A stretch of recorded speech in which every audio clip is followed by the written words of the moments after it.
So with that, I want to turn it over to Stacy Klein-Gardner. She's the chair of the board committee on P12 Engineering Education at the American Society for Engineering and Education. And I will tell you, the team from ASEE, they have been absolutely dynamite in what they have been bringing to the table, the conversations and the thoughtful thinking. So it's really fun to have them here with us. So I'm turning it over to you. Thank you, Kelly. Good morning. As Kelly said, my name is Stacy Klein-Gardner, and I'm an adjunct professor of biomedical engineering at Vanderbilt University, but my main professional organization is the American Society for Engineering Education, where I chair our committee on P12 Engineering Education. I'm here with my wonderful colleague, Geraldine Gooding, wave Geraldine, who is our manager for pre-K-12 activities. And I bring you warm greetings from our executive director, Dr. Norman Fortenberry. I just want to tell you a few things about ASEE. We're a large organization. We have about 12,000 total members. And our members are not only in the P12 space, but also into the higher ed and the university professors. We're a little bit unusual compared to the other organizations that are here. We just had our 125th birthday last year, and we're in most every engineering college or university around the country. Our mission is that ASEE advances innovation, excellence, and access at all levels of education for the engineering profession. And we do that by promoting excellence in instruction, research, public service, and practice, fostering the technological education of society in general, and providing quality products and services to our members. Within our 12,000 members, we have an extremely active pre-college engineering education division.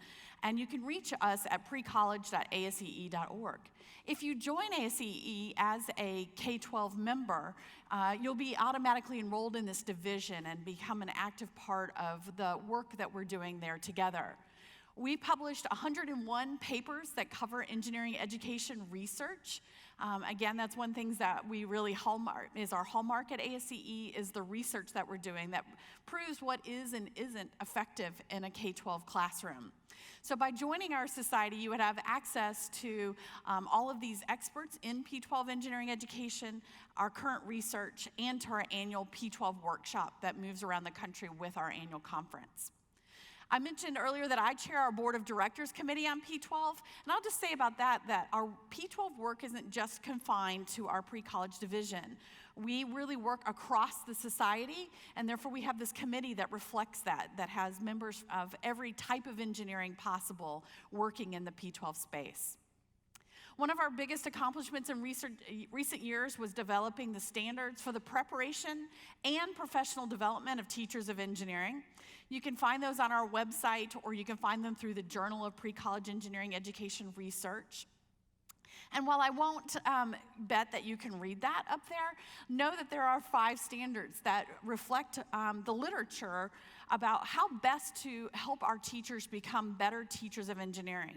And we don't just mean teachers who are teaching a solo engineering class. We mean any teacher who is teaching engineering in his or her classroom, whether that's an elementary school teacher who teaches everything, or perhaps a science teacher who's integrated engineering into her practice. We also developed a related matrix that will help you as people who provide PD to your teachers figure out what you want in your PD and then help you find different organizations who are providing that exact type of PD that you might need. If you join our society, you'll gain access to Engineering Go For It. That's what EGFI stands for. We have a print magazine, we have a free website, and one that's specifically for teachers where you can download free engineering curriculum for any grade level that you want. One thing I did yesterday, I took the Next Gen Science Standards and took the pieces that are around engineering design and put them into a word cloud. I was really curious as to what would pop up.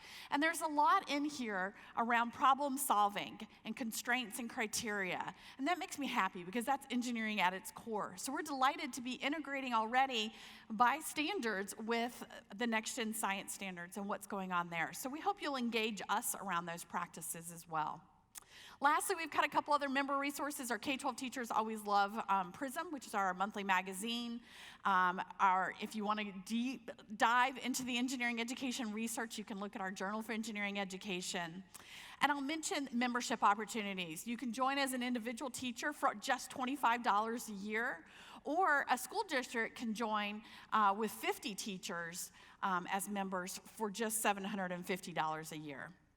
So if you're interested in learning more, first of all, check out our websites, look up Engineering Go For It, and you can also reach out to me personally while I'm here. My personal email address is on the screen up there, as is that of my colleague, Geraldine Gooding, and we would be delighted to talk with you more about ASEE. Thank you for involving us in this work that you're doing here. It's important work. We're delighted to be at the table and be a partner with you in improving integrated STEM education across the country. Thank you.